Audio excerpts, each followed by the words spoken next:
Paris, Caroline Brun sur BFM Business. Il y a les experts comptables estampillés et ceux qui font mine de l'être. Pour en discuter, je reçois Stéphane Cohen. Bonjour. Bonjour. Vous êtes le président de la commission exercice illégal de l'Ordre des experts comptables d'Île-de-France. Avant l'été, sur ce plateau même, vous nous aviez alerté, vous aviez annoncé le lancement d'un site internet qui était une sorte d'appel à dénonciation en quelque sorte, même si le mot est un peu difficile, mais en même temps c'est quand même un peu ça, en tout cas signalement on va dire. Voilà, quelques mois plus tard, vous avez donc un bilan. Oui, tout à fait, on a un bilan, c'est une vraie réussite. Plus de 7000 visites, donc pour un site internet dédié à cette seule cause, c'est énorme. Sur ces 7000 visites, c'est plus de 80 signalements aujourd'hui effectués au travers de ce site, plus un certain nombre de questions qui ont été posées par les internautes, qui sont pour la plupart d'entre eux des chefs d'entreprise, mais aussi on trouve des experts comptables et puis on trouve aussi certainement des illégaux masqués, puisque ce site a aussi une vertu, c'est celle d'être persuasif et dissuasif dans ce combat. Vous pensez qu'il y a vraiment parmi les internautes, parmi ceux qui vous ont contacté, certains qui essayaient de savoir jusqu'où ils pouvaient aller, Exactement. quels étaient vos moyens de les repérer et tout ça? Tout à fait, tout à fait. J'en suis persuadé. Les illégaux s'adaptent très vite sur un terrain qui est un terrain tout à fait légal, mais ils arrivent vite à utiliser la loi pour pouvoir la contourner et échafauder des systèmes audacieux de type création de structures en association, malheureusement avec des experts comptables qui tombent dans le panneau et qui font de la couverture d'exercice illégal. Nous d'ailleurs nous-mêmes nous sanctionnons cela, mais ils n'hésitent pas également à aller vers le multisalariat, en s'inscrivant par exemple jusque sur les sites internet Le Bon Coin, Viva Street, ce qui sont des sites qu'on a nous-mêmes mis en garde. Depuis juin 2011, on a interpellé notamment Le Bon Coin, qui recensait une énorme manne d'annonces d'illégaux qui s'inscrivent dans les rubriques emploi en proposant ce qu'ils appellent le multisalariat. Le multisalariat, c'est interdit. On a mis en cause ces deux sites, Le Bon Coin et Viva Street, depuis 2011. On a mis du temps à les faire venir. C'est en saisissant la presse que finalement nous avons rencontré Le Bon Coin et Viva Street. Et donc ils sont d'accord pour faire le ménage, c'est ça que... Alors on n'a pas encore rencontré Viva Street, mais Le Bon Coin est d'accord pour faire le ménage, comme vous dites, à la fois pour mettre une modération a priori, donc des modérateurs physiques, puisqu'ils ont 200 modérateurs physiques qui vont pouvoir, sur la base des instructions qu'on va leur donner, dénicher entre guillemets la fausse annonce de salariés, mais également ils vont supprimer par contre toute la rubrique service comptabilité qui existait sur ces sites internet, ils vont la supprimer. Et puis il va y avoir des messages d'alerte à tous les illégaux qui vont pouvoir passer une annonce. Et puis également une modération a posteriori qui est faite par nous, par nos services, où on leur envoie tous les jours. Ce matin par exemple, on leur a envoyé une vingtaine d'annonces qu'on a identifiées sur le site Le Bon Coin, et ils les suppriment dans la foulée. Donc il y a une collaboration qui s'installe avec Le Bon Coin. Ils ont pris conscience du problème. Alors pour bien camper le décor, pour bien expliquer aux auditeurs, aux téléspectateurs, au fond un expert comptable, ça se voit comment? Ça ressemble à un faux comptable physiquement déjà. Mais c'est vrai que c'est une bonne question, parce que quand on va voir le médecin, on lui demande pas forcément sa carte de médecin. On a confiance parce qu'il y a une plaque et puis il a ses ordonnances et puis on lui fait confiance.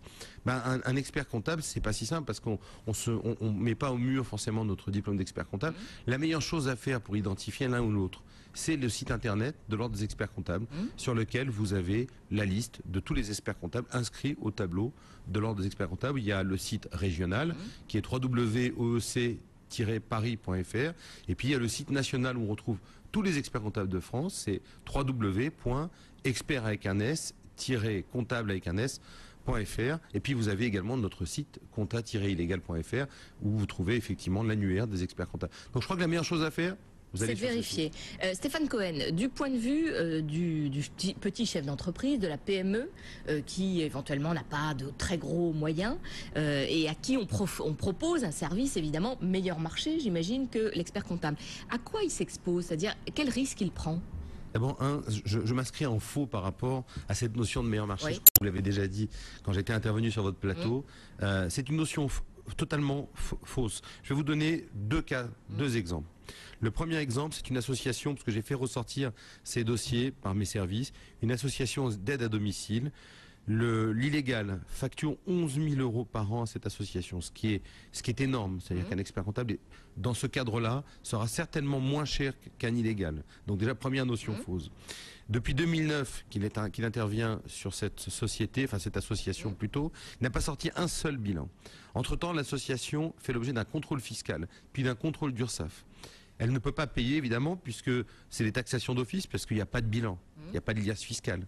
Donc, on arrive à quoi? Une situation dans laquelle l'association va être mise en liquidation. La dirigeante de l'association vient de faire une tentative de suicide. Donc ça peut être... Et c'est 10 emplois menacés. J'en ai un autre dans les Hauts-de-Seine, pareil, 20 emplois menacés, pareil. L'illégal s'est enfui. Donc, mais juste une question quand même, Stéphane Cohen. Même quand on n'est pas un très grand chef d'entreprise, on sait bien qu'il faut faire un bilan, on sait bien que le concept de liasse fiscale existe. Donc quand même, une présidente d'association qui ne tire pas la sonnette d'alarme quand elle ne voit rien arriver, c'est un peu curieux, non? Mais elle a tiré la sonnette d'alarme tout de suite, puisque dès que son bilan devait être sorti, elle a commencé à écrire à son comptable. Et là, c'est les abonnés absents, c'est ça? C'est les abonnés absents. Ou alors, c'est dès qu'il y a un contrôle fiscal, c'est la fuite. Donc, ils disparaissent dans la nature, ferment leur société et disparaissent dans la nature. Donc on a un certain nombre de cas, même beaucoup, dans lesquels les illégaux sont en fuite, recherchés par les services de police judiciaire. Alors Stéphane Cohen, vous avez dit tout à l'heure à peu près 80 signalements, donc c'est transmis au procureur de la République. Qu'est-ce qui va leur arriver? Quelle est la suite? Alors, nous, quand un dossier nous est signalé, on demande qu'il y ait le maximum d'informations ou pièces justificatives qui nous permettent à notre tour d'effectuer un signalement au parquet. Pour cela, effectivement, il nous faut, par exemple, des factures, des lettres de mission, ce genre de choses, parce que ça, par contre, il n'hésite pas à utiliser les mêmes artifices, la même documentation que les experts comptables. Et une fois qu'on a fait cela, qu'on a suffisamment de preuves, entre guillemets, on va pouvoir signaler ces faits au parquet. Le parquet va continuer son enquête avec une enquête de police, et puis ça va prospérer, et puis il va pouvoir saisir, enfin, la justice pour obtenir une condamnation. Ça prend un certain nombre de temps, c'est entre 12 mois et 24 mois selon les tribunaux. On réfléchit actuellement à des mesures plus rapides, plus préventives, dans lesquelles on va pouvoir notamment faire condamner la personne morale, parce que aujourd'hui nous saisissons les parquets sur la personne physique, donc sur l'illégal lui-même. On va faire un double signalement, parce qu'ils ont des sociétés, à la fois sur eux, mais également leur société, pour obtenir tout de suite, en tout cas, la fermeture de l'officine à titre préventif, avant même qu'on ait un jugement, quoi. Donc ça prend du temps. Donc là, par exemple, sur l'année 2012, on va tabler sur 200 signalements. On est à 165 signalements depuis le 1er janvier 2012. On va arriver autour de 200 signalements. Ces 200 signalements vont se transformer, pas en 200 signalements parquets, parce qu'il y a effectivement des illégaux qu'on reçoit et qui arrêtent tout de suite parce qu'ils ont 1-2 dossiers, on leur fait peur, on leur explique que c'est dangereux pour eux ainsi que pour les clients. Ils n'avaient pas forcément mesuré. Exactement, ils arrêtent, c'est à peu près la moitié. L'autre moitié, c'est signalé au parquet. Après, ça produira effectivement des jugements un peu plus tard. Stéphane Cohen, alors les experts comptables qui ont pignon sur rue, donc ceux qui sont légaux, il y en a combien en Ile-de-France? 5600. C'est plutôt une profession en expansion ou pas? Alors c'est une profession qui n'était pas en expansion. La mandature que j'ai l'honneur dont j'ai l'honneur de faire partie, s'est beaucoup engagée et va continuer sur les 4 prochaines années, puisque en ce moment nous aussi, comme aux États-Unis, nous sommes en renouvellement et on espère être renouvelés comme le président Obama. Je dirais que l'attractivité de la profession pour nous, faire grandir ce nombre de 19 000 nationales, 5 600 franciliens, c'est un objectif clair pour nous, faire attirer des jeunes talents pour demain, effectivement, augmenter la valeur ajoutée apportée par nos confrères à ces entrepreneurs qui ont besoin de confrères jeunes, dynamiques, avec de nouvelles offres de services. Et donc, c'est tout notre enjeu aujourd'hui, c'est l'attractivité de la profession pour la faire passer de 20 000 à plus de 30 000. Merci beaucoup Stéphane Cohen. Je rappelle que vous êtes le président de la commission exercice illégal de l'Ordre des experts comptables d'Île-de-France. On marque une pause et on va partir au musée.